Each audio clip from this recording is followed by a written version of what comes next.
จะอธิษฐานมุ่งมั่นด้วยแรงศรัทธา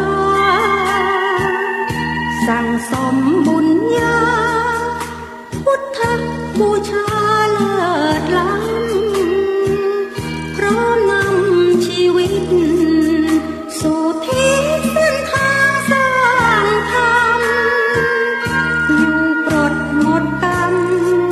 เพื่อมีแสงธรรมนำ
ทางที่ไม่เที่ยงธรรมสัจจะอธิษฐานมุ่งมั่นด้วยแรงศรัทธาสั่งสมบุญญาพุทธบูชาเลิศล้ำพร้อมนำชีวิตสู่ทิศเส้นทางสร้างธรรมอยู่ปลดหมดกรรมเมื่อมีแสงธรรมนำทาง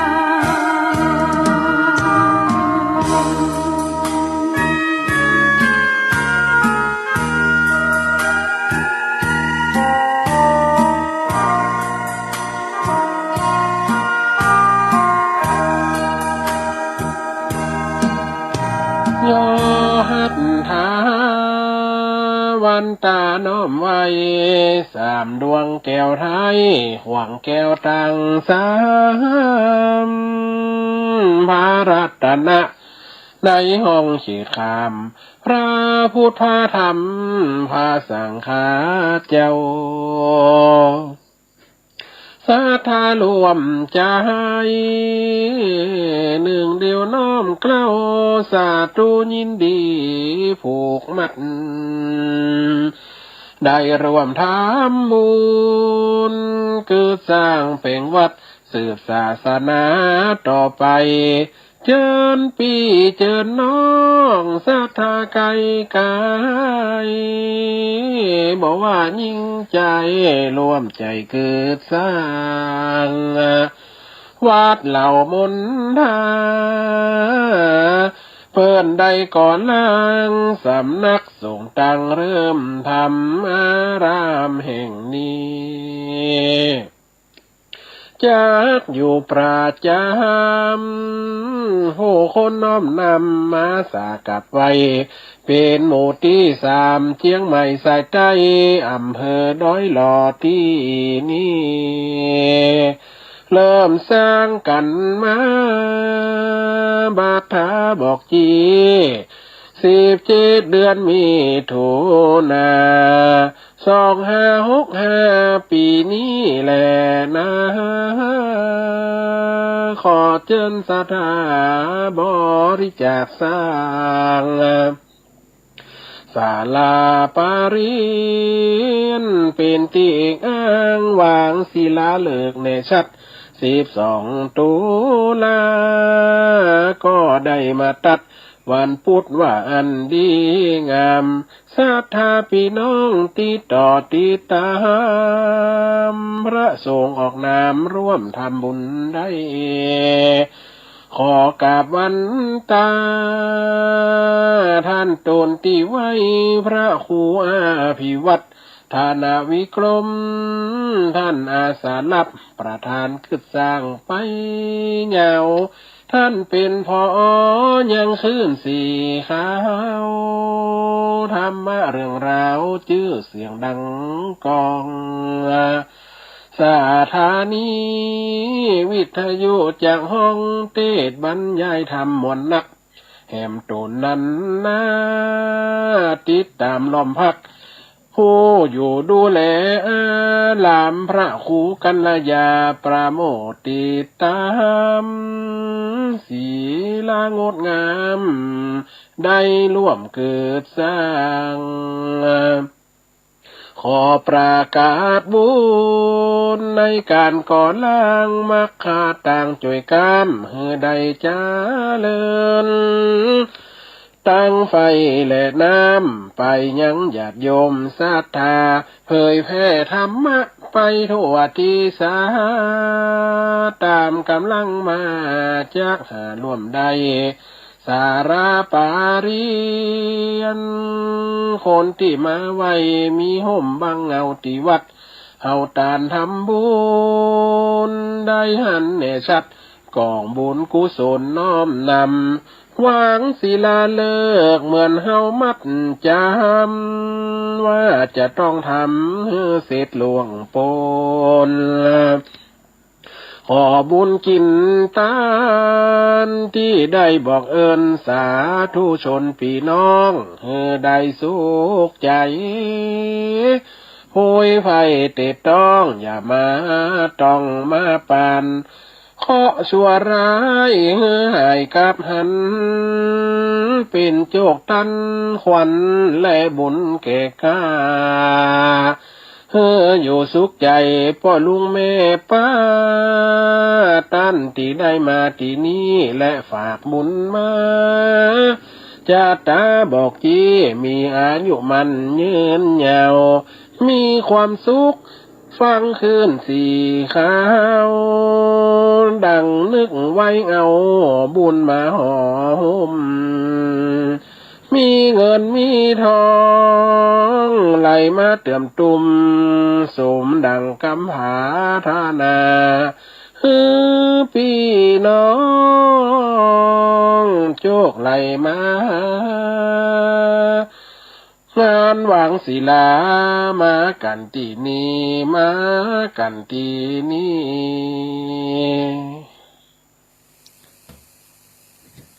นอบน้อมต่อพระรัตนตรัยแก้วเจ้าสามประการน้อมเอาคุณพระพุทธเจ้าคุณพระธรรมเจ้าคุณพระสังฆเจ้าคุณพระอรหันตเจ้าอริยสงฆ์เจ้าจุตนจุองค์ได้เมตตาแผ่ปรมีมาเป็นนวโลกุตรธรรมโปกเกล่าเกษาปกห่มรักษาศรัทธาสาธุชนคนดีคนเฒ่าคนแก่อีป่ออีแม่ตั้งหลายที่ติดตามรับฟังรายการสารธรรมยามค่ำตั้งสถานีวิทยุเครือข่ายคลื่นสีขาวเพื่อชาวประชาซึ่งออกอากาศจากวัดปากตางเจริญอำเภอดอยหล่อจังหวัดเชียงใหม่โดยความอุปถัมภ์ค้ำจูดูแลของท่านพระครูอภิวัฒนวิกรมในฐานะเป็นผู้อำนวยการสถานีวิทยุในเครือข่ายคลื่นสีขาวเป็นผู้จัดฟังรายการเป็นผู้ควบคุมดูแลศรัทธาญาติโยมทั้งหลายตลอดถึงได้จัดรายการด้วยกันด้วยซึ่งก็ได้มอบหมายวันนี้ท่านอาจารย์บอกว่าวันนี้บ่ไหวแล้วเหน็ดเหนื่อยมากเลยเพราะตั้งแต่เจ้าศรัทธาญาติโยมท่านอาจารย์ได้มาช่วยศรัทธาพี่น้องบ้านเหล่าเป้าเหล่ามนทาเนาะที่ได้เตรียมดาเรื่องของการที่จะอบรมเรื่องของการจะทำบุญกฐินแล้วก็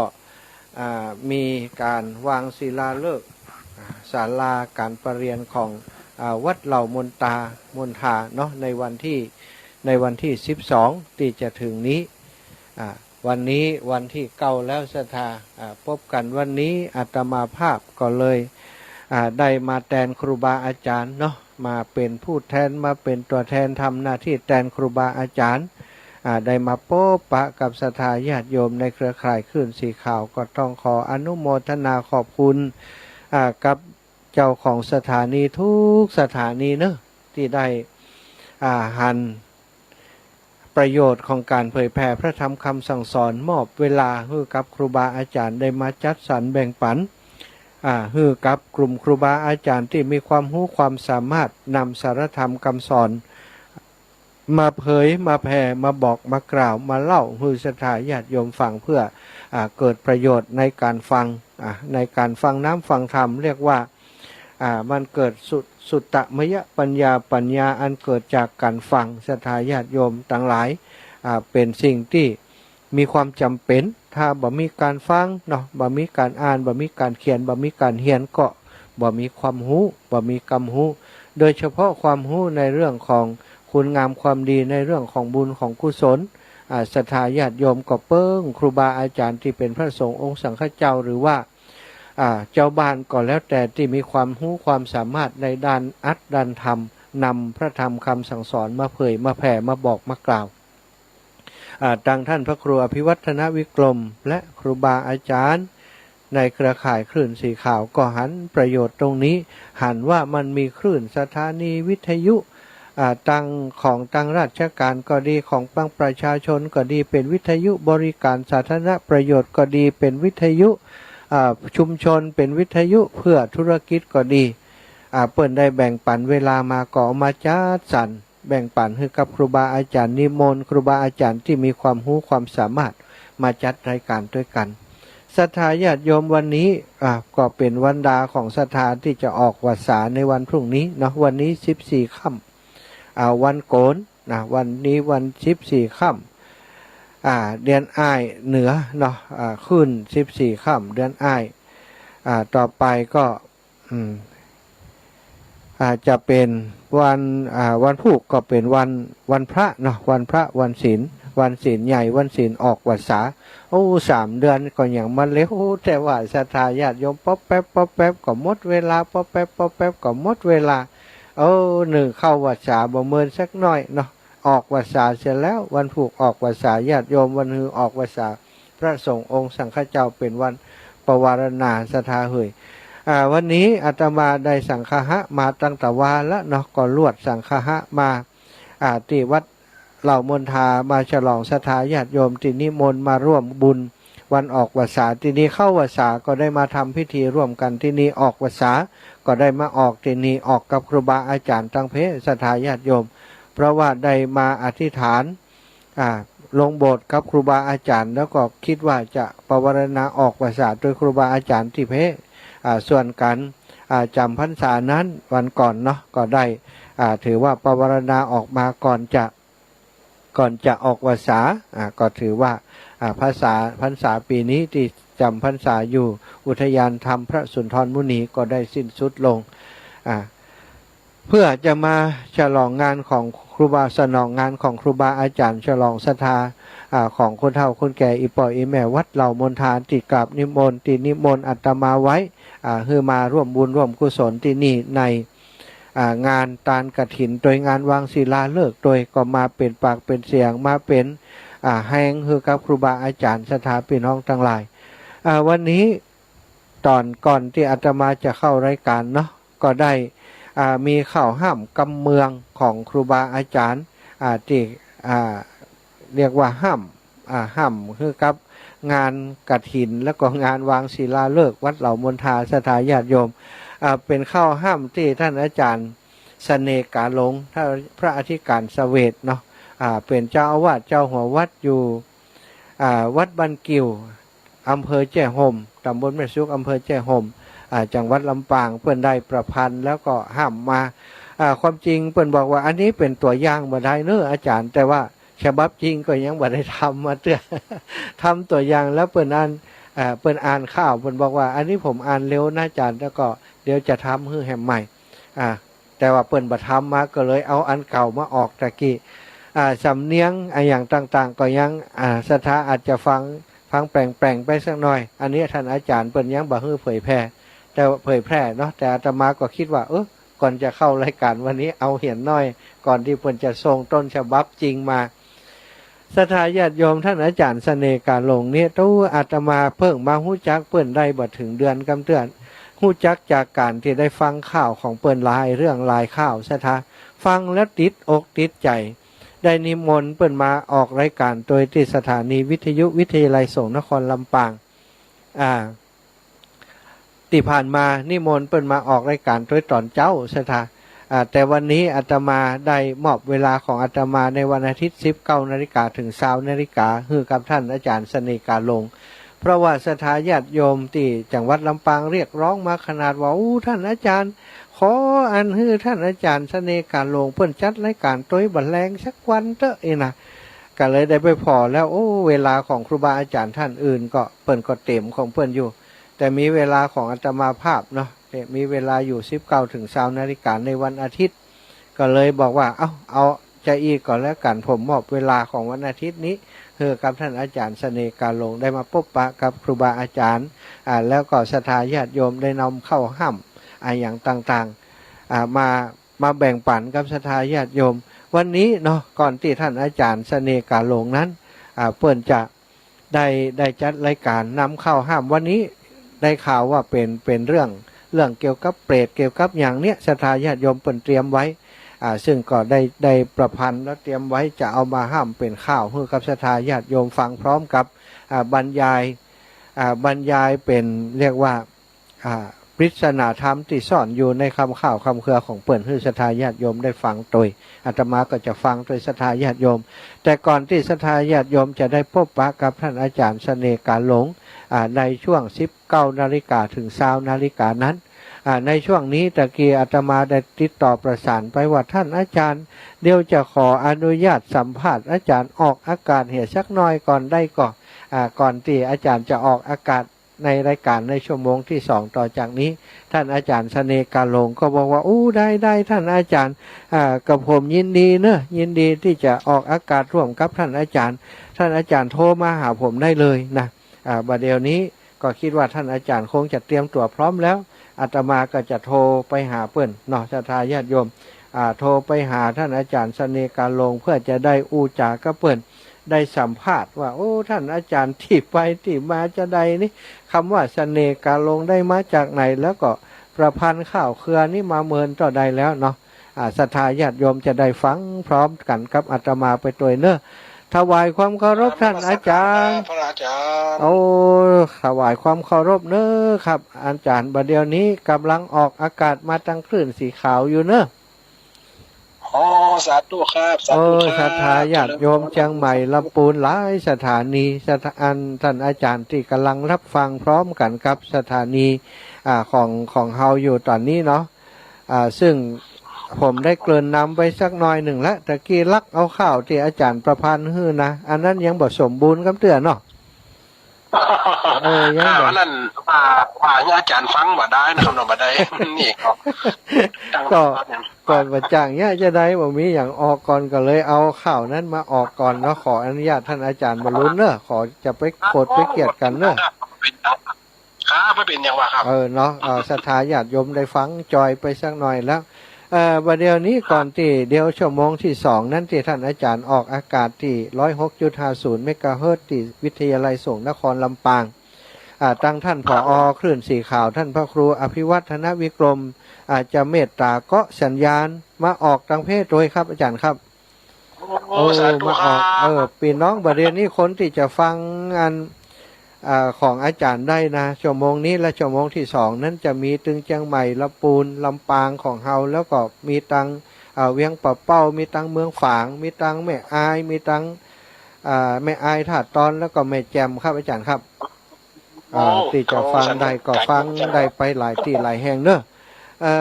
ก่อนที่อันศรัทธาญาติโยมเพิ่นจะได้ฟังข่าวห้ามกับท่านอาจารย์ในชั่วโมงที่2นั้นผมขออนุญาตสัมภาษณ์สักเล็กน้อยเนาะอาจารย์เนาะผมเองก็บอกฮู้ประวัติที่มาที่ไปของท่านอาจารย์นักเพิ่งมาฮู้จักจากผลงานที่ผมได้ฟังต่ออันเนาะอาจารย์เนาะก็ถือว่าผมก็ขออนุญาตรบกวนท่านอาจารย์ได้เล่าประวัติสักเล็กสักน้อยว่าจะได้มาแต่งข่าวแต่งเครือเนี่ยมาเมินแล้วแล้วก็มีผลงานจะได้ผ่องในด้านนี้ครับท่านอาจารย์บอกชื่อจริงนามสกุลจริงแล้วก็บอกอัน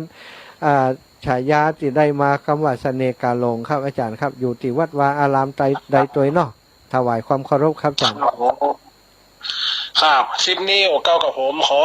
อันดับแรกขอถวายความเคารพประเดชพระคุณหลวงพ่อพระครูอภิวัตธนวิกรมนะครับผอนะครับเนาะนี่เป็นผอในคลื่นวิทยุสีขาวด้วยความเคารพอย่างสูงที่หลวงพ่อท่านพระครูได้เล็งเห็นพระหนุ่มเน้นน้อยหรือพระที่ยังกำลังพัฒนาที่หลวงพ่อได้ให้มาออกร่วมรายการครับขอถวายความเคารพเป็นบุญเป็นกุศลอย่างสูงคำนั้นขอเจริญพรคณะศรัทธาสาธุชนทั้งหลายที่รับฟังคลื่นวิทยุสีขาวนี่อาตมาภาพนามชื่อว่าพระอธิการเสวตปัญญาวชิโลนะอยู่ที่วัดดอนใจบ้านจิ๋วอำเภอแจ่ห่มจังหวัดลำปางเป็นคนที่เกิดนี่ใหญ่นี่ ในการศึกษานี่จบจากมหาลัยสงฆ์นครลำปางเนี่ยเนาะ ครับอาจารย์ครับ นครลำปาง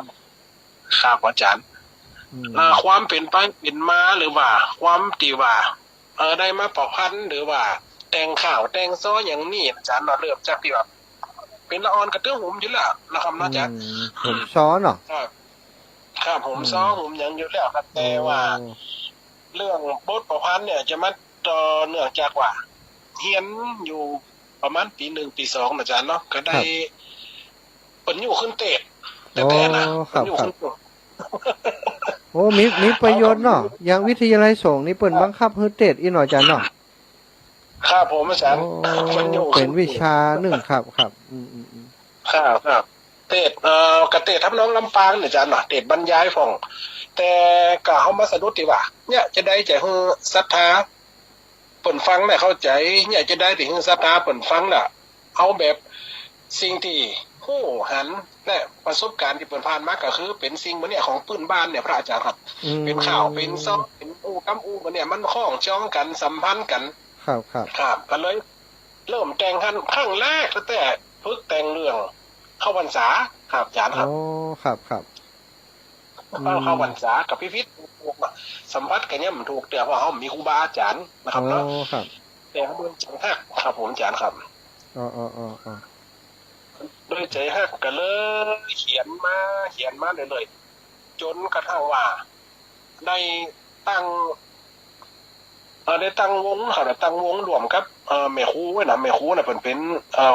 เสือเป็นจังซ้อเก่าอีกแล้วเนาะเฮาก็หันความสามารถเปิ่นละคนเฮาแล้วเพิ่นก็มาวัดมาว่าเนาะเฮาก็ให้แม่เขาไปสอนละอ่อนดีกาที่แม่เฮาอยากจะให้เฮารวมละอ่อนไว้มันดีกาอีน่ะเฮาก็ว่าเพราะความรู้แม่ก็มีในการประพันธ์ตัวเจ้าก็มีในการบทประพันธ์แต่ว่ายังมีผู้ถ่ายทอดอย่าอาจารย์ครับอ๋อครับแม่ครูเพิ่นชื่อหยังเพิ่นอยู่บ้านกิวหั่นก็อาจารย์ครับแม่ครูบุญทองอยู่บ้านหนองกอกครับอ๋ออยู่บ้านกิวหนองกอกติดกันเนาะอาจารย์เนาะโอ้ดีโอ้แม่ครูบุญทองนี่เปิ่นดังนี่อาจารย์นี่เป็นจังซ้อที่ดังนี่ครับครับการในลำปางกับในเขตลำปางนะครับอาจารย์เนาะในเขตลำปางครับแต่ตั้งแต่ให้กันเริ่มพัฒนาตัวเองมาจากก็เลยแต่งดังนั้นก็แต่งข่าวอาจารย์เนาะตอนนั้นมาเป็นครูสอนโรงเรียนปริยัติสอนปริยัติอยู่ประมาณ9 ปี10 ปีอาจารย์ครับก็เลยว่าสอนละอ่อนเขามีเทคนิคอย่าได้จะชักจูงละอ่อนเล่าพุทธประวัติเล่าเหตุการณ์หรือว่าประวัติศาสตร์พื้นบ้านนี่อาจารย์ครับครับผมประวัติศาสตร์ละอ่อนนี่ต้องมีอย่างจูงใจคนใหญ่เขาก็จะละคนใหญ่หรือคนเราคนแก่น่ะสิ่งที่เพิ่นเคยผ่านมาเพิ่นเคยหันมาแล้วเอามาว่าเพิ่นชอบใจอาจารย์ครับเขาก็เลยมีมันเป็นกุศโลบายมีไอเดียใหม่ๆแต่เอาของปัญหาของใหม่ก็เอาของเก่ากับมาละครับไม่เอามาครับบัดเดียวนี้มันหายไปอาจารย์คืออันหลายคนรุ่นใหม่บอกว่าอันคำข่าวคำเครือเป็นของคนบักเก่าอีเนี่ยแล้วก็กลายเป็นว่าบ่มีไข่กล้าแต่งบักกล้าประพันธ์เนาะอาจารย์เนาะมีแต่ว่าสืบคำเก่าเปิ่นมาอีน่ะแต่ผมมาหันท่านอาจารย์เนี่ยแต่งใหม่แล้วมันได้อัธรสอ่ะครับพอดีเขาได้เขาสมัยอาจารย์เขาได้ครับผมเนี่ยมันได้พอเป็นตัวนะเขาก็ได้ค้างคำมันหนักอาจารย์มันค้างคำเพราะเขาอ่านทำมันหนักครับอ่านทำหนักก็ได้มันกับประจางกันเนี่ยครับระวังทำกับข่าวอาจารย์ใช่มันมีทำน้องอยู่หน่อยอาจารย์เนาะ ครับมันมีทำนองของเพิ่นครับอืมก็ตั้งแต่มากระผลงานโดยรวมจริงๆครับผลงานโดยรวมจริงกัหนักอยู่ครับเนาะครับประมาณ200กว่าเรื่องครับอาจารย์ที่อยู่ในคอมพิวเตอร์เนี่ยอาจารย์นะโอ้200กว่าเรื่องนะที่ประพันธ์นะขอโทษครับผมครับโอ้200กว่าตอนนี้ตอนนี้กำลังแต่งพุทธประวัติถึงที่ตอนที่8ครับเนาะตอนที่8เดี๋ยวจะเริ่มแต่งพาหงส์บทแปลพาหงส์แล้วก็ที่ทำที่ผมบัดไอ้ไปตีพิมพ์ขายเนี่ยจริงๆเปิดกับมาติดต่อถ้าผมไปเนี่ยขายอะไรอย่างไปเนี่ยถ้าเป็นผลประโยชน์สำหรับเฮาแต่ว่าเฮาไม่อยากจะขายปัญญาอาจารย์ครับโอ้ได้กะอาจารย์เขาต้องการอนุรักษ์อาจารย์แต่คือบาดใจเพิ่นบาดใจคำว่าขายหมายความว่าอาจจะใช้คำว่าเผยแพร่เพื่อประโยชน์ของคนหมู่มากอีกน้อยอาจารย์เนาะเขาบัดต้องการทำเป็นธุรกิจแต่ว่าเนี่ยจะได้จะคือคนได้ฟังอาจารย์ครับบัดเดี๋ยวนี้มีเวทีมีพื้นที่ตั้งคลื่นสีขาวนี่วันหน้าก็ยังรายการของผมเนี่ยเนาะที่ผมได้รับเมตตาจากครูบาอาจารย์วันหน้าอย่างวันพฤหัสนะอาจารย์ผมบอกไว้ก่อนข่าวๆว่าวันพฤหัสนี่ผมได้ทุกวันแต่เวลา13ถึง15ถึง16 นาฬิกาต่อไปนี่อาจจะให้ท่านอาจารย์สลับกันอาทิตย์ต้นเดือนวันพฤหัสต้นเดือนนี่ของท่านอาจารย์เสน่ห์กาหลงแหมพฤหัสของผมแหมพฤหัสของอาจารย์เนี่ยครับสลับอยากจะให้อาจารย์ได้มีโอกาสตรงนี้บทประพันธ์ของอาจารย์จะได้ไปถึงสถานนะเนาะอย่างวันนี้เนี่ยอันสถาบุญจะท่าฟังที่อันชั่วโมงที่2นี่นะบัดเดียวเอาเน็ตนะมันจะหายไปติ๊กๆอาจารย์ถ้าบอกมีคนสืบต่อสืบสารอนุรักษ์ไว้ผมฟังท่านอาจารย์แล้วคือบัดได้ทำเพื่อตัวเก่าคนเดียวเริ่มต้นจากการเอาแบบครูมาเพื่อจะสอนละออนเนาะอาจารย์เนาะ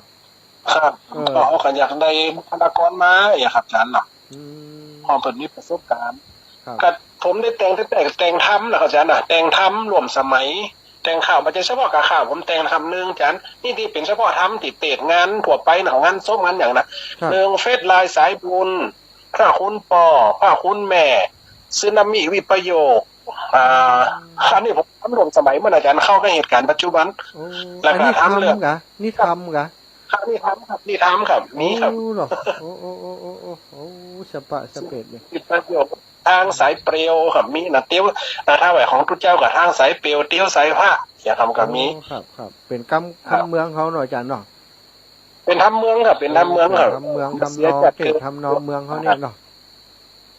ผมมีหลายนะดีมากเลยแล้วก็อันผมติดใจเรื่องซอเนี่ยอาจารย์ซอบัดเดียวได้ข่าวว่าอาจารย์มีคณะจังซอละออนของอาจารย์เสน่ห์การลงนี่เป็นจะได้ไปมาครับแต่ละออนนี่ตีรวมเพราะว่าคู่โดยตรงอาจารย์เนาะถ้าว่าผมนี่ถือว่าเป็นคณะแรกของภาคเหนือก็ได้ครับตีว่าตั้งเตะทำแบบทรงเครื่องของภาคเหนือครับคณะแรก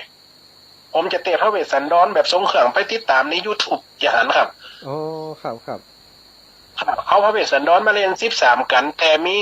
จังซอประกอบตัวก็เคยไปเตะเล่นหลายตีอาจารย์หลับปูนกับ4-5 วันนะครับไม่แถววัด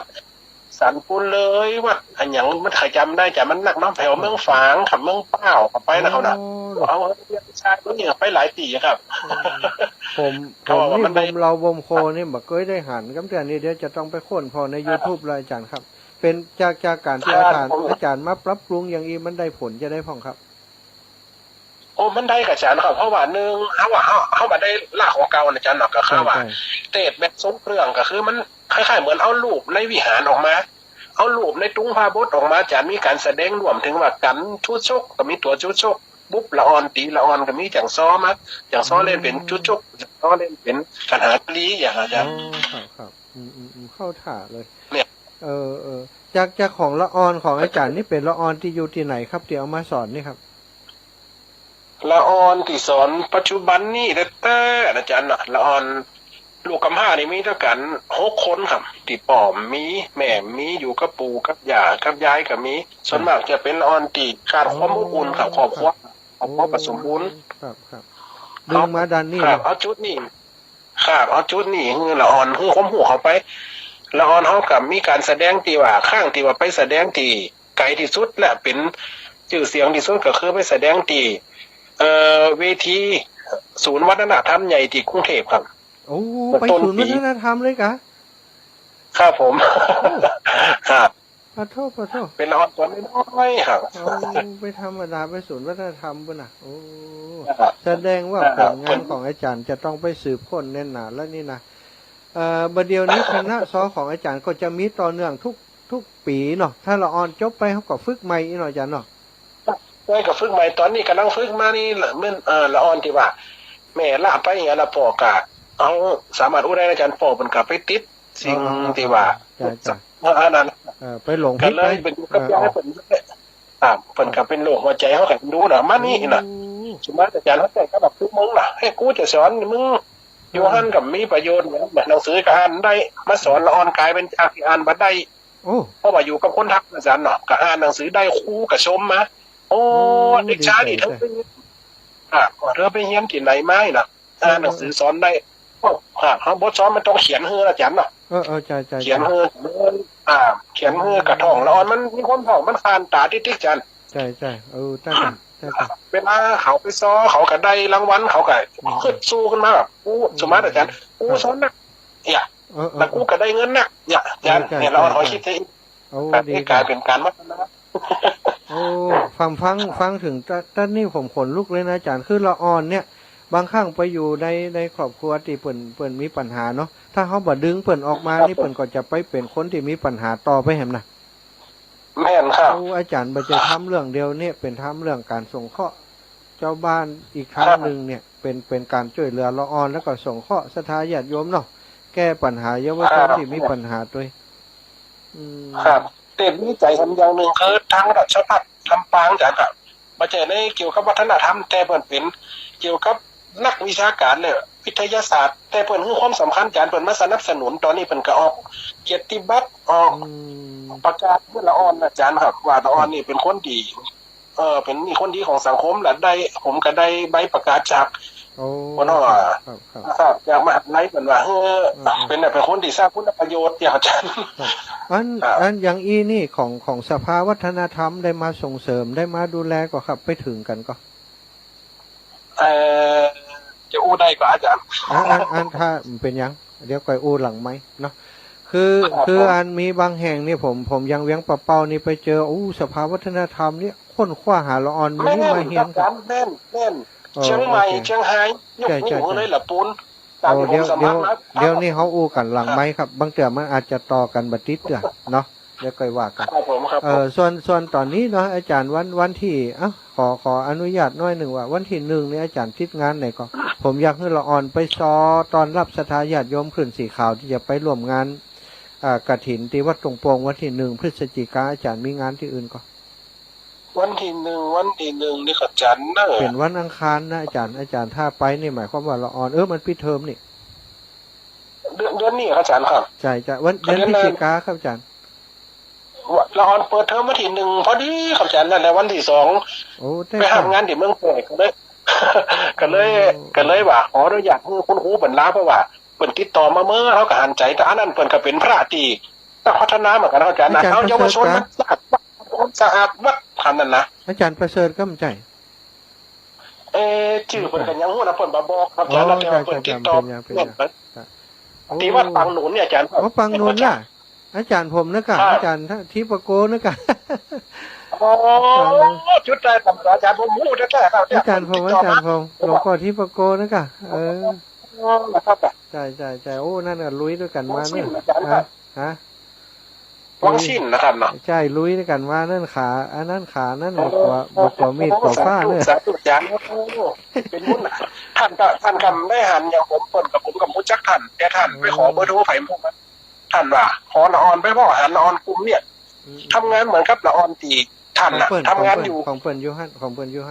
ผมก็จะไปครับวันอันฝั่งหนุนนั่นนะอาจารย์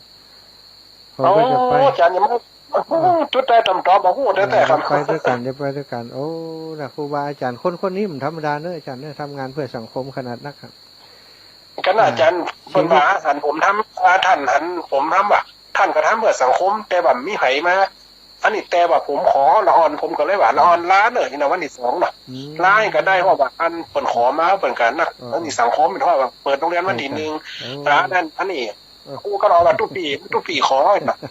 ขอคู่กันได้ยังก็ขอไปช่วยเพื่อเขาต้อนอาจารย์ เดี๋ยวจะขอคู่ทีหนึ่งเห็นกัน ของมันได้ค่าอาจารย์ที่หมดเจ็ดนี่ถ้าเป็นการศึกษานอนกันวันแรกจะได้เห็นอย่างอีกอะบอกคู่วันแรกเที่ยวโตเที่ยวตังมาได้เห็นอย่างเนาะดีเนาะเรื่องนี้คงจะอู้กันยาวดีใจอาจารย์วันอู้กันประเด็นเรื่องวันนี้มันเป็นสิ่งที่เขาต้องทำนะบัจจัยว่าควรทำจะทำนี่บัจจัยนะต้องทำนะเพราะประเด็นนี้สังคมต้องการความช่วยเหลือทั้งนี้ครับลูกหลานของเขามันต้องคัดเก่าจิตใจเขาต้องทำให้เขาเนี่ยจะได้ช่วย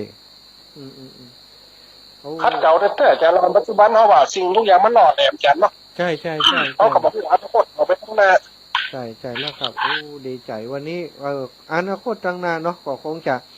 ในคลื่นสีขาวอาจารย์เขาก็ทำงานเกี่ยวกับสังคมกันอย่างท่านคือการสร้างนี่ก็มีส่วนหนึ่งแต่ว่าครูบาอาจารย์นี่ส่วนใหญ่เปิ่นก็ไปส่งข้อละออนตีอยู่แนวตะเข็บนะครับอาจารย์คนปีน้องเจ้าเขาเผ่าเผ่าต่างๆที่เปิ่นลำบากนะครับเอามาห่ำเอามาเฮียนไปทำให้เปิ่นนับถือพุทธศาสนาแล้วก็ไปช่วยเหลือเปิ่นครับงานส่วนหนึ่งของเขานะนอกจากการช่วยพัฒนาวัดวาอารามต่างๆเผยแผ่ตั้งวิทยุก็มีงานกิจกรรมสังคมช่วยเหลือกันตลอดครับวันเดียวนี้ถ้าอาจารย์มาทำด้วยกันตรงนี้ก็คงจะเป็นกระบอกเสียงเนาะมีกิจกรรมฮั่นนี้เนี่ยอาจจะเปิ่งปรมีปัญญาอาจารย์ได้ประพันธ์เป็นข่าวเป็นอะไรยังเอกอะคือสถาเปิ่นเข้าใจง่ายนะอาจารย์ได้ครับอันนี้ยินดีครับผมว่าชีวิตนี่อุทิศเพื่อศาสนาเขาแบบมีเงินแบบมีทองแบบจุมาอาจารย์ไม่ได้เป็นลูกคนด้วยอย่างเปิดขอใจสิ่งอาจารย์ช่วยสักน้อยก็ดีอาจารย์ผมคิดที่นี่นะทุกวันนี่นะแต่ละอาจารย์บวชมาตั้งแต่เป็นเนนนี่ประเดี๋ยวนี้ก็เดี๋ยวเบรกี่พรรษาแล้วครับที่เป็นตึงเนนตึงตุเจ้ามาแต่อายุ13อาจารย์อายุ13เป็นเนนได้เก่าเป็นตุเจ้าได้14-15เนี่ยอาจารย์เป็นพระเถระแล้วเป็นนุ่มน้อยอยู่ครับอาจารย์ครับโอ้มันคงในพุทธศาสนาแล้วก็ตั้งอกตั้งใจยังอีสถาญาติโยมวันที่11นี่ได้พบอาจารย์ที่อันตังครูบาอาจารย์กราบนิมนต์ท่านอาจารย์มาร่วมพิธีทักษิณาคือหลวงปู่ทองเนาะที่วัดเหล่ามนทาก็เพิ่งบารมีของหลวงปู่นั่นน่ะท่านอาจารย์เพราะว่าหลวงปู่นี่เป็นคนที่ศรัทธาญาติโยมก็ดีครูบาอาจารย์พระสงฆ์องค์สังฆเจ้าตั้งฟังของเฮานี่เคารพนับถือเป็นป่อเป็นนี่เนาะใจเนี่ยย่างก็เอาเป็นว่าเป็นเก้าเป็นลักคือตลอดนี่นะบัดเดียวนี้ถึงเปิ่นดายูก็เนี่ยอย่างก็ล้ำลึกถึงเปิ่นครับวันที่11นี่จะทำทักษิณานุปทานกิจหาหลวงปู่เนาะแล้วก็จะนิมนต์ท่านอาจารย์เนี่ยโอ้ได้มาพบมาปะดิบันนี้ก็จะมาห่ำข่าวเพื่อการฟังชักเล็กชักน้อยอีกอ่ะอาจจะได้แลกเปลี่ยนเรียนรู้กันนะอาจารย์เพราะว่าพูดถึงว่าคนที่มีผลงานโดดเด่นแบบนี้แล้วก็เป็นพระสงฆ์องค์สังฆเจ้าที่จิตใจแบบนี้ก็หายากเนอะอาจารย์เนอะเนาะในแต่นะผมมาฟังท่านอาจารย์แล้วคิดว่าวันเดียวนี้การที่จะบันทึกประวัติศาสตร์ของล้านนาในแบบข่าวเครือนี่มีคนมาแต่งเติมสีสันละเมื่อก่อนก็มีปออำนวยกะลำพัดเนาะที่เปิ่นจัดรายการวิทยุคนติดตึงบ้านตึงเมืองนะเรื่องข่าวเรื่องเครืออย่างเดียวเนี่ยอาจารย์อย่างอาจารย์นี่มีหลายด้านนี่บัดเดียวตึงข่าวตึงซ้อตึงทำเนาะก็หวังว่า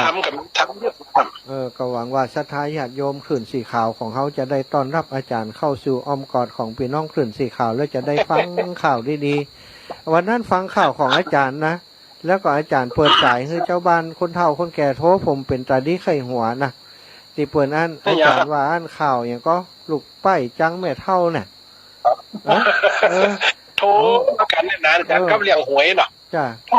มาสายว่าจะไม่เป็นว่าได้ก็อีตัวนี้อย่างดีแต่ว่าอีกอะเนี่ยคือแม่เท่าอย่างแต่ว่าจนเปิ้นปดใจชาใหญ่อย่างนี้ก็เป็นสายด้วยใหญ่นะมันเปิดเข้าถึงอารมณ์หน่อยอาจารย์เนาะครับอาจารย์เพราะว่าทำเนี่ยเขาเจ้าบ้านเขาเนี่ยอาจารย์เท่ากับหมู่สายบุญเนี่ยอาจารย์มันกับคนธรรมดาคนดอบหนอกในการฟังธรรมวิทยุอาจารย์นั้นมันก็แหมระดับนึงเปิดกับฟังแล้วมันก็เข้าถึงอาจารย์ธรรมดาอาจารย์เนาะใจแล้วครับมันฟังง่ายแล้วก็มันเป็นเหมือนกับว่าเพลงที่เปิ่นเคยฟังแล้วมันได้ฟังมาเมื่ออาจารย์เพราะเปิ่นได้ฟังแล้วเปิ่นมีความสุขนะขนาดซ้อนี่นะอาจารย์ ข้ามอำเภอข้ามจังหวัดเพิ่นไปยังไปเสาะฟังนะบัดเดียวนี้ยังข่าวนี่เสาะหาฟังอย่างนะอาจารย์นะโดยเฉพาะข่าวทำแล้วข่าวคนที่มีความรู้อย่างอาจารย์นี่ผมว่าโอ้เป็นบุญของศรัทธาที่จะได้พบได้ปะวันนี้นะบัดเดียวนี้เหลือเวลาแห่งประมาณสัก15 นาทีผมอยากจะให้อาจารย์มีข่าวอย่างก็ได้มาเข้ารายการวันนี้ก็ข่าวหลวดอันเหล่าข่าวเราอย่างไปให้ศรัทธาญาติโยมพอจะได้ก็เหลือเวลาแห่ง15 นาทีก่อนที่อาจารย์จะเข้ารายการแห่งสถานีหนึ่งแล้วก็สัญญาณไปตีคลื่นสีขาวเนี้ยทำ15 นาทีแหละอาจารย์เนาะข่าวเชิญทำบุญวัดเรามณฑานี่เอาแหมรอบแล้วเอาแหมรอบแล้วเดี๋ยวจะบันทึกไว้ด้วยครับผมอาจารย์เนี่ยอาจารย์เนาะครับผมครับโยธาวัดตานกไว้3 ดวงแก้วไทยหวังแก้วตั้งสาพระรัตนะในห้องเขตขามพระพุทธธรรมพระสังฆาเจ้าสาธารวมใจหนึ่งเดียวนอบเก้าสาธุยินดีผูกมัดได้รวมทำบุญเกิดสร้างแปลงวัดสืบศาสนาต่อไปเชิญพี่น้องสาธาไกลกายขอว่ายิ่งใจร่วมใจเกิดสร้างวัดเหล่ามนทาเพิ่นได้ก่อตั้งสำนักสงฆ์ตั้งเริ่มทำอารามแห่งนี้จากอยู่ประจำโอ้คนน้อมนำมาสักการะไปเป็นหมู่ที่3เชียงใหม่ใส่ให้อำเภอดอยหลอดที่นี้เริ่มสร้างกันมาบาป่าบอก17 เดือนมิถุนา2565ปีนี้แหละนะขอเชิญศรัทธาบริจาคสร้างศาลาปาริที่เป็นเอกตั้งวางศิลาฤกษ์ในชัด12 ตุลาก็ได้มารับวันพุธวันดีงานสาตาปีน้องที่ต่อที่ตาพระสงฆ์ออกน้ำร่วมทำบุญใดขอกราบวันตาท่านโดนตีไว้พระครูพิวัตรธานาวิโคท่านอาสารับประธานเกิดสร้างไปยาวเป็นพอยังขึ้นสีขาวทำมาเรื่องราวชื่อเสียงดังก็สถานีวิทยุจากห้องเทศบรรยายธรรมมวลนักแหมตนนันนะติดตามลมพักผู้ดูแลลามพระครูกัลยาปาโมติตาศีลางดงามได้ร่วมเกิดสร้างขอประกาศบุญในการก่อนแลงข้าต่างจุยกรรมใดเจริญตั้งไฟและน้ำไปยังญาติโยมสาธาแต่เผยแผ่ธรรมะไปทั่วที่สามตามกำลังมาจากรวมใดสาราปาริที่หดมาไว้พิโภคบังเอาที่วัดเอาตานทำบุญได้หันในชับของบุญกุศลน้อมนำวางศิลาฤกษ์เหมือนเฮามัดจำว่าจะต้องทำเสร็จล่วงโพ้ขอบุญกินตาที่ได้บอกเอิญสาธุชนพี่น้องเมื่อใดสุดใจห้วยไฟติดต้องอย่าได้มาต้องมาปาน ข้อชัวราเพื่อให้กาพันเป็นโจกทันควันและบุญเกกาเพื่อสุขอยู่สุขใจปอลุงแม่ป้าท่านตีได้มาดีและฝ่าปูนมาเจ้าตาบอกพี่มีอายุมันยังมีความสุขฟังคืนสีขาดังนึกไว้เอาบุญมาหอมมีเงินมีทองไหลมาเยี่ยมตุ่มสมดังคำหาตนาพี่น้องโยกไหลมางานวางศิลาบ้านกันทีนี้ร่วมกันทีนี้ก่อนดนายโอ้สาธุสาธุพระสุดยอดท่านอาจารย์อ่านเสียงเวลาเหินเนี่ยเวลาเหินมันหายไปหาเพราะฉะนั้นอาจารย์ต้องบันทึกใหม่แล้วเนอะ ถ้าเสร็จแล้วบ่วืดเดียวท่านอาจารย์ออกรายการแล้วอาจารย์บันทึกไว้ให้ผมกำท่านพระครูเปิ่นเจ้าออกอากาศตอนวันผูกมาเจ้าตัวครับแล้ววันผูกตอนผมออกรายการตอนเจ้าตี 3 ถึงตี 5เดี๋ยวผมจะเอาออกรายการแห่งกรรมเนาะ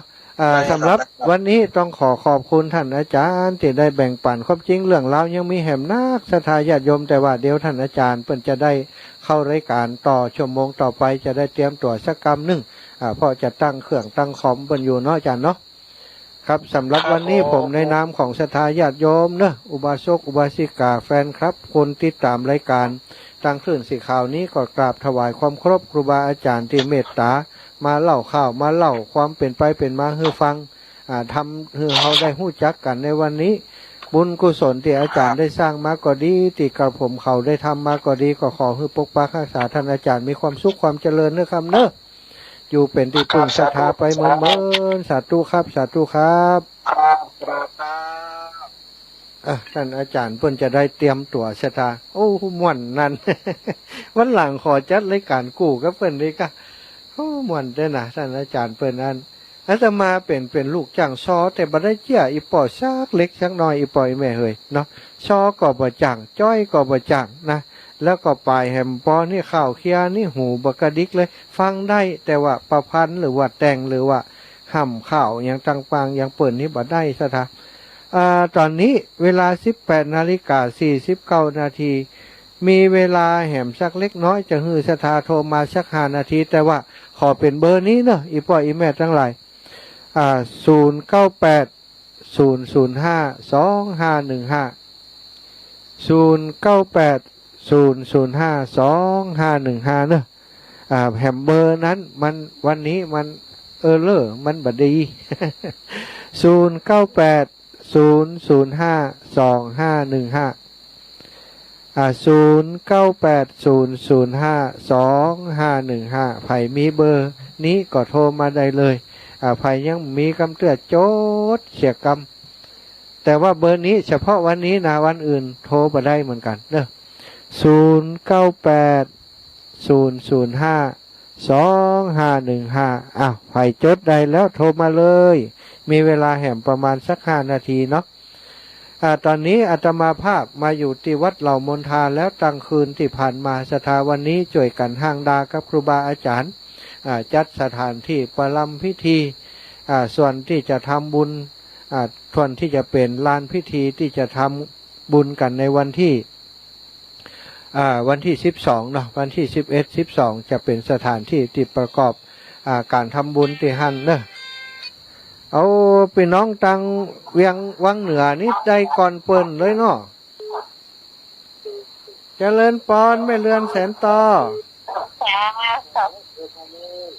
เจ้าไม่ฟังยันเด้อเอาฟังอยู่เนาะ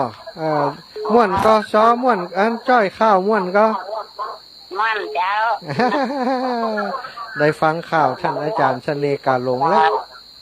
ก็เดี๋ยวชั่วโมงที่2เพิ่นจะออกตีอันลำปางแต่จะเกาะสัญญาณมาให้แม่ฟังอยู่เนอะ เจ้าเจ้า สาธุขอบคุณแม่นิสัยซ่อนเข้ามาตู้ขออนุญาตฮับเด้อแม่เด้อ เจ้าเจ้า เจริญปอนอันนี้สายนี้จากตั้งได้2150 ตามเจ้าปัญหา อันนี้ไผนี่โอ้ยายพรกะ เจ้า โอ้ยายพรร้องวัวแดง วันนี้ม่วนก็ฟังข่าวม่วนก็ฟ่วนก็ ไอ้เดี๋ยวนี้ไฟฟ้ากดจับเนี่ยบ้านที่บ้านอย่างบ้านเลยไหน โอ้เหรอมันหันมัน คนตีลมเนี่ย โอ้ฝนตกกะตั้งเพ่มาตกหอตั้งเพ่แจ้งลึ่งนะ คนตกด้วยนะ โอ้ฝน ไฟฟ้าสมัดดับเลย โอ้นั่นบัดเดียวเนี่ยใดมืดทึมฮะกะ เดี๋ยวนี้มาอ่ะไฟมาอ่ะ โอ้ดีแล้วเก่งไม่ยายพรเก่งเนอะวันที่12บ่ได้มากะนี่ ก็มันน้อยเปิดไปน้อยห้องยาบ่ โอ้ มันน้อยจะทำหนัก เป็นอย่างส่งใจมาเนอะเวลาเปิ่นจัดรายการสดก็โทรมาเอาเนอะเอาเสียงมาเนอะ เอานั่นเปิดไปนอนห้องยาวันที่12 โอ้เจ้าสาธุนะแม่ยายพรนะกึดเติงหาเนอะ เจ้า สาธุบุญรักษาแม่ยายพรเนอะโยมแม่หลายคนถ้าใครโทรใครแห่โทรมาเหมือนกันแต่ว่าจดเบอร์โทรบัตรตันท่านอาจารย์สมชาตินี่เนาะเอาบอกแหมใหม่เนอะ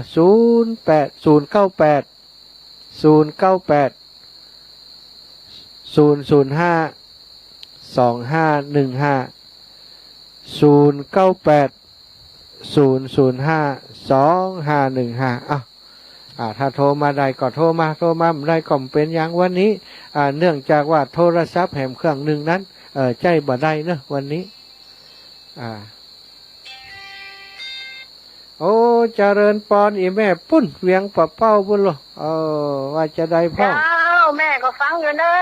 โอ้ดีกะอีแม่ชั่วโมงที่2นี่เปิ้นจะเกาะสัญญาณไปอยู่เนอะ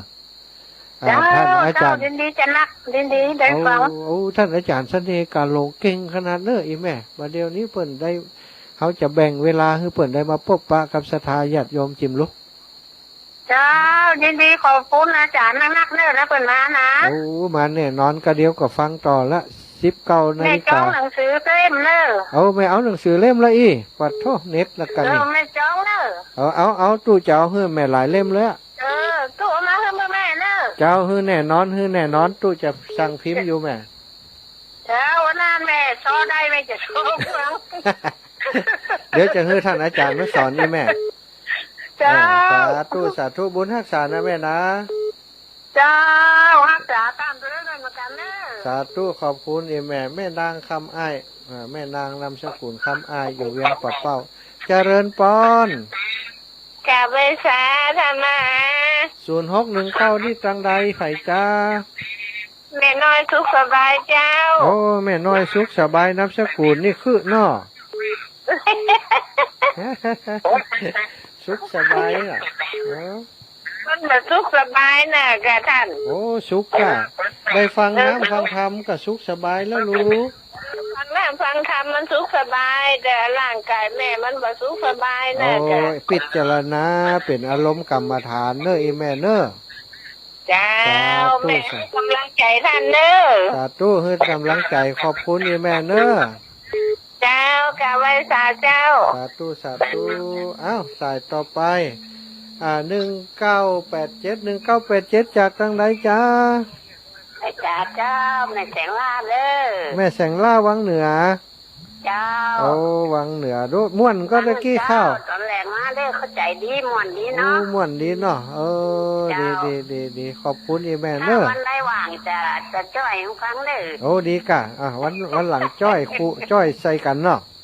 เจ้า ดี เจ้า ขอบคุณอีแม่เนอะ เจ้า จะเลิน กำลัง ปอ ใจครูบาเด้อ สาธุขอบคุณอี เจ้า แม่ เจ้า เจ้าสาธุอ้าวเจริญปอนโยมแม่น้องหมาเข้าฟังเนอะแม่น้องหมาเข้าฟังถ้าจะฟังรายการอยู่ตอนนี้โทรศัพท์เครื่องที่แม่โทรมาอืดนั้นนะเฮาฮับบ่ได้เนอะบ่ได้ยินเสียงกันเนอะเอาเฮาฮับแหมเบอร์1เพิ่นเนอะเจริญปอนโยมแม่เอาจากตั้งได้43 4377 อ่า ฮัน ดีใจจะนักเลยเจ้าเสียจะมารวมงานรวมกันในคือกี่ข่าวแล้ว โอ้ โตมา เนาะ จากดอนไซแม่สวยตะก้อแล้ว โอ้อีแม่หยังนี่ แม่หยัง แม่ทำยาหน้าท อ๋อแม่ทำยานาทำเนาะอ๋อ ำเจ้าบอกว่าจะตามไปดูจ้ะ นักกะ อันนี้เรามาส่งเสริมสมัยก่อนเนาะ ใช่ เดี๋ยวเรามันดูต้องโทรศัพท์นักนี่ โอ้นัก ไอ้ กะ ที่เนี่ยแบบ นักกะโอ้ มัน ต้อง ต้องให้พวกแม่ดีใจนะเจ้า โอ้ แล้ว ดี ก่อนนี่ก่อนแม่หันในยูทูบกันมาตาม โอ้นักกะโอ้ใจอาจารย์ท่านเนี่ยอีแม่โอ้ไปธรรมดาอย่างนี้ไปทอแถวกรุงเทพคุณ แม่หันได้ออกยูทูบเนี่ยนะแล้วก็ เจ้า แล้วออนซ้อแล้วก็ปีแล้วจังปีแล้วไหนตอนแล้วว่าปีอัดเสียง บัดเดียวมันมีปีอัดเสียงด้วยเนาะแม่เนาะสาธุขอบคุณอีแม่เนอะเวลาเฮาหมดแล้วนะแม่นะสาธุเจ้าเวลาหมดเวลาเนอะแม่น้องหมาเข้าฟังเนอะขออนุญาตตักตังนี้เนอะเพราะว่าเบอร์โทรศัพท์ที่อีแม่โทรมาบ่ใจเนอะต้องเป็นเบอร์นี้เพราะเบอร์นั้นเนี่ยเฮาวันนี้บ่ได้ใจนะพอโทรมาก็บ่ได้ยินกันนะเพราะเฮาฮับก็บ่ได้ยินเสียงเนอะเบอร์นั้นเบอร์ไปทางพุ่นนักแล้วศรัทธาญาติโยมเอาละเนาะเวลาหมดเวลาสำหรับวันนี้ก็ขอลารายการกับศรัทธาญาติโยมไปโดยเวลาเพียงเท่านี้ขอให้ทุกท่านทุกคนมีความสุขความเจริญจัตตารโอธรรมาวัฏันติอายุวันโนสุขังพระลา